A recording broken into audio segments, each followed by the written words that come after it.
ඔන්න මේකත් කලින් වීඩියෝස් වගේ ඔයාලා ගොඩක් ආසාවෙන් හිටපු වීඩියෝ එකක්. ආචි ගැන ගොඩාක් විස්තර ඔයාලට මේ වීඩියෝ එකෙන් බලා ගන්න පුළුවන් වෙයි. ආචිගේ පපි ස්කූල් එකේදී මොකද උනේ කියලා ඔයාලට බලා ගන්න පුළුවන් වෙයි. ඒ වගේම තමයි එයා පළවෙනි වතාවට එළියට ඇවිදින්න ගියා. ඉතින් අපි දෙන්නම වැඩට යද්දි කවුද ආචිව බලාගන්නේ? ඒ වගේම තමයි මේ සතිය අපිට තවත් විශේෂයි. මොකද අපේ අම්මා ආයෙත් මෙල්බන් ආවා.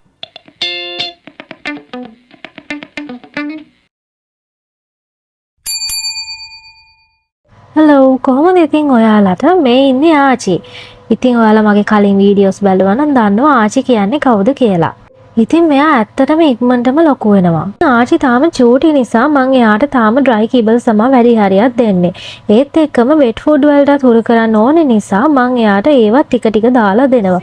බීෆ් මින්ස්, ටර්කි මින්ස්, ඒ වගේම පළතුරු එළවලු වර්ග වලටත් එයා ගොඩක් ආසයි. මේ තියෙන්නේ මං වට්ටක්ක වලිනුයි. එතකොට තව එළවලු වර්ග කීපයක් දාලා එයාට දෙන්න හදන කෑම. ඒ වගේම තමයි කිරි වලින් හදන ප්‍රෝබයෝටික් ඩ්‍රින්ක් එකක්. ඒකට කියන්නේ කෙෆිය කියලා. ඔන්න ඉතින් අපි ආචිව එයාගේ සෙකන්ඩ් වෙට් අපොයින්ට්මන්ට් එකට එක්කන් ආවා. ඇත්තටම මේකට එන්න හේතු වුණේ එයාගේ වැක්සිනේෂන්ස් දෙන්න. තාම එයා ෆුලි වැක්සිනේටඩ් නැහැ. ඉතින් ඔයාලා බලන්න තියෙන මෙයා මෙච්චර මේ හොඳ බබෙක් වගේ ඉන්නේ මොකද කියලා. ඉතින් අපේ වෙට් එයාට ට්‍රීට්ස් දෙන්න නිසා තමයි මෙයා මෙහෙම මේ වටවිට බල හොඳට ඉන්නේ. කොහොම හරි අපි ආචිව ෆස්ට් ටයිම් පාක් එකකට එක්කන් ගියා. මං කිව්වානේ ඉතින් ආචිව සෝෂලයිස් කරන්න ඕනේ කියලා. ඒ නිසා තමයි අපි ආව පාක් එකකට එක්කන් ආවේ. ඉතින් මගේ කලින් වීඩියෝස් බලපු නැති කෙනෙක් නම් බලනවා ඇති. ඇයි ආචිව මෙහෙම ප්‍රෑම් එක දාලා එකයි යන්නේ කියලා. ඉතින් ඇත්තටම ආචි තාම ෆුල් වැක්සිනේටඩ් නැහැ. ඉතින් ඒ නිසා ડોක්ටර් කිව්වා එයාව තාම පාක් එකක බිම තියන්න තරම් සුදුසු නැහැ කියලා. ඒකට හේතුව තමයි පාවෝ වෛරස් එක හැදෙන්න පුළුවන් සම්භාවිතාවක් තියෙනවා. ඉතින් ඒ නිසා එයාව සෝෂලයිස් කරන්නත් එක්ක අපි එයාව ප්‍රෑම් එක මෙහෙම එක්කන් ගියා. ඉතින් කායකේ යද්දී අපිට කරදර කරන්නේ නැහැ. එයාගේ ගෙදර නිදා ගන්න පොඩි මැට් එකක් තියෙනවා. ඒක කායකෙන් තියලා එයාගේ සෙල්ලම් බඩුවක් තිබ්බාම එයා ඉතින් ෂෝක් එකට එතන නිදාගෙන යනවා. ඉතින් අපි එහෙම කරන්නේ එයාව කායකට ෆැමිලියර් කරන්න ඕන නිසා. නැත්තම් ඇත්තටම එයා දඟලනවා කායකේ ඉන්න කැමතිම නැහැ.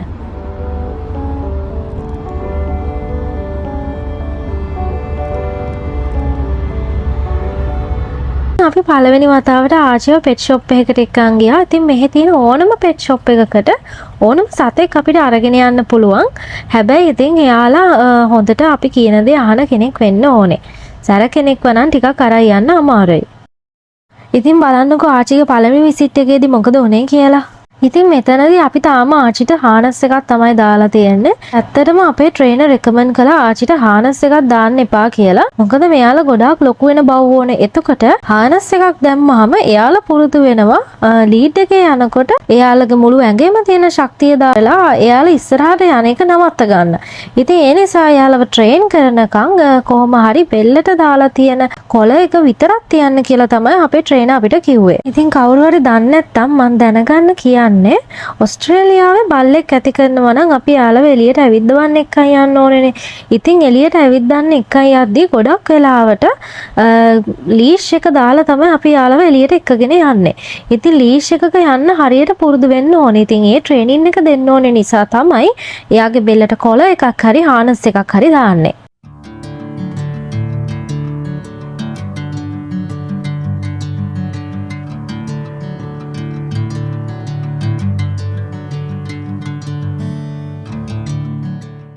ඉතින් මේ ආචිගේ පළවෙනි වතාව නම් නෙමෙයි කුරුල්ලෝ දකින්න. මොකද ආචි හැදුනේ ලොකු ෆාම් එකකනේ.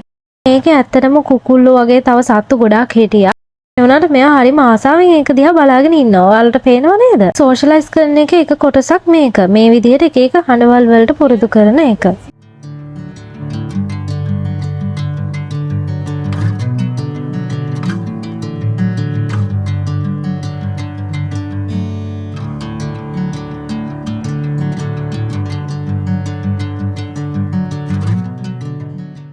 ඔන්න ආචිගේ පපි ස්කූල් එකේ පළවෙනි දවස. ඉතින් මේ තියෙන්නේ යාට අලුත් යාළුවා හම්බ වෙච්ච පළවෙනි වතාව.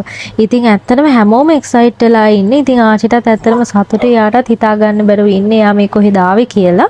ඉතින් මෙයාලා හරිම හොඳයි අපිට හැමදේම කියලා දෙනවා. කොහොමද ට්‍රේනින් කරන්නේ මොන වගේද ට්‍රේනින් එක දෙන්න ඕනේ.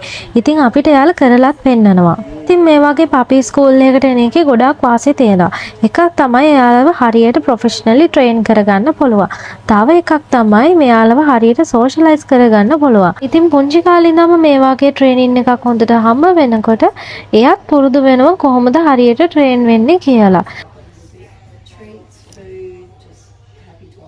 ආච්චිගේ පාව වැක්සිනේෂන් එකෙන් පස්සේ වෙට් අපිට කිව්වා ආච්චිව වැඩි බව්ව නැති තැනකට එක්කගෙන යන්න කියලා ඇවිදින්න.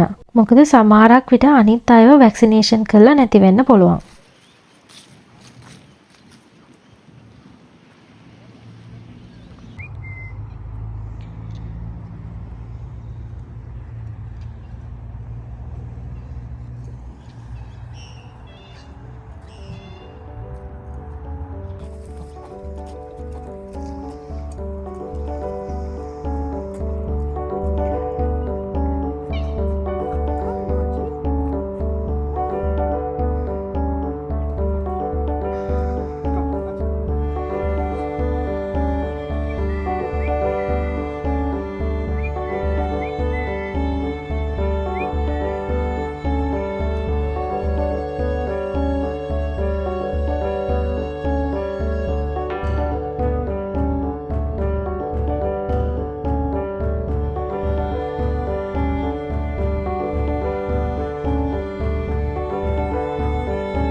මම කලින් ඔයාලට කිව්ව මතකයි නේද අපි දෙන්නම වැඩට ගියාම අපිට කැමරාස් වලින් ආච්චි ගැන බලන්න පුළුවන් කියලා.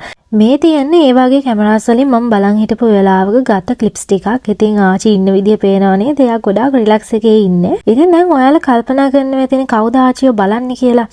ඇත්තටම කොහොම වුණත් ආච්චි තාම පොඩි නිසා අපිට කවුරු හරි ඕන වෙනවා ආච්චිව බලා ගන්න. මේ ඉන්නේ අපේ පපීසිට. ඉතින් මෙයා හැම වෙලාවෙම ඇවිල්ලා ආච්චි ගැන බලනවා. සාමාන්‍යයෙන් දවසට පැය 6ක් විතර ආච්චිත් එක්ක ඉන්නවා අපි නැති වෙලාවට. ඇප් එකකින් තමයි මම පපීසිටව බුක් කරගත්තේ. එයා ආච්චිගේ හැමදේම බලලා කරනවා. මේ තියෙන්නේ අපි ආච්චිට දෙන ප්‍රීමියම් පපි ෆුඩ් එකක්. එතකොට මේකේ ඕන කරන ඔක්කොම නියුට්‍රියන්ට්ස් ටික තියෙනවා.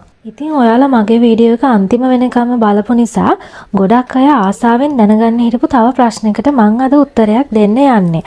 ඉතින් ගොඩක් අය අහුවා ආච්චි කීයක් වුණාද කියලා. ඇත්තටම මේ බලු පැටව ගොඩාක් ගණන්. සාමාන්‍ය බලු පැටියෙක් පටන් ගන්නෙ ඔස්ට්‍රේලියන් ඩොලර් 2000කින් වගේ. ඉතින් ආච්චි ගොඩක් විශේෂයි. ඒකට හේතුව තමයි ආච්චිගේ තාත්තා ඔස්ට්‍රේලියන් චැම්පියන් කෙනෙක්. ඉතින් ඔයාලට සර්ච් කරලා ඔයාලා බලන්න පුළුවන් ඔස්ට්‍රේලියන් චැම්පියන් කෙනෙක්ගේ බලු පැටිය කීයක් වෙනවද කියලා. ඉතින් දල වශයෙන් මම ඔයාලට කියන්න මිල යන්නේ සාමාන්‍යයෙන් 4500ත් 7500ත් අතර. ඉතින් බ්ලඩ් ලයින් එක හෙල්ත් කන්ඩිෂන්ස් වගේ ගොඩාක් දේවල් මත තමයි යාළුවගේ මිල ගණන් තීරණය වෙන්නේ. හරි ඉතින් ඔයාලා ආච්චි ගැන දැනගන්න ආසයි නම් මම ඉස්සරහට තව වීඩියෝස් අරගෙන එන්නම්. ඉතින් ඔයාලට මොකද හිතෙන්නේ කියලා කමෙන්ට් සෙක්ෂන් එකේ මට දාන්න. මේකට කියන්නේ ස්නෆල් මැට් එක කියලා. මේකට මේ විදිහට මොන හරි කෑම දාලා දුන්නාම එයාලා ගොඩක් වෙලාවක් ගන්නවා ඒකේ තියෙන කෑම ටික හොයන්න. ඉතින් ඒක එයාලගේ මනසට ගොඩක් හොඳයි. තව දෙයක් තමයි අපි බලපටවුන්ට දෙන්න ඕනේ හමු මස් කඩුව. අපි උයපුයව දුන්නොත් ඒවා එයාලට ගොඩක් ඩැමේජ් කරනවා. බලන්නකෝ දැන් මම රෙඩි වෙන්නේ මොකටද කියලා. ඉතින් අපේ අම්මා එනවා මෙල්බන් වලට ආයෙත්. ඒ නිසා මම අම්මගේ රූම් එක හදන්න යන්නේ. මේ පාර මම අම්මගේ රූම් එක ටිකක් වෙනස් විදිහකට හදන්න කියලා බැලුවේ. ඉතින් පින්ක් තීම් එකකට මට ආසයි තුන එහෙම හදලා බලන්න. ගිය පාර මම ඒක වයිට් වලින් හදලා තිබ්බේ. මාස 4කට කලින් අම්මයි තාත්තයි දෙන්නම ආවා. ඉතින් මේ පාර අම්මා විතරයි එන්නේ. ඒ නිසා තමයි මං හිතුවේ මේ පාර ඒක පින්ක් තීම් එකකට ලස්සනට හදන්න. දැන් අපි අම්මව එක්කන් ඉන්නේ එයාපෝට් යන ගමන් ඉන්නේ.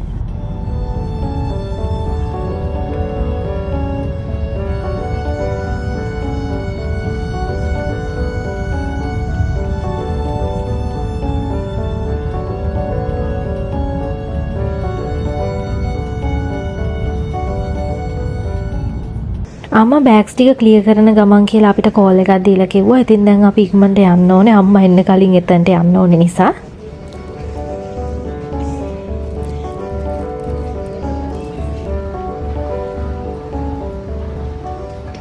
මෙන්න ඉන්නවා ඉතින් අපේ අම්මා.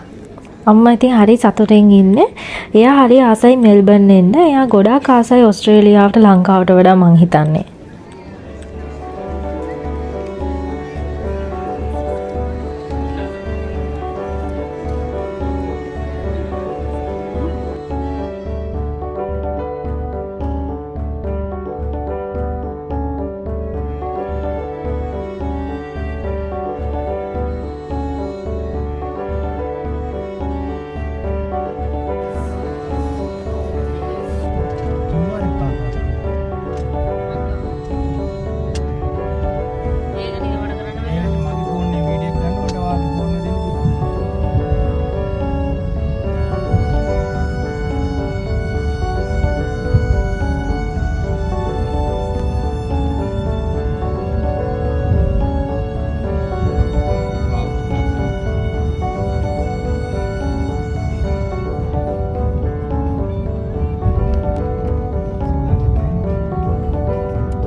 ඔන්න ඉතින් ගෙදර ආව. මේ තියෙන්නේ මං අම්මගේ රූම් එක හදපු විදිහ.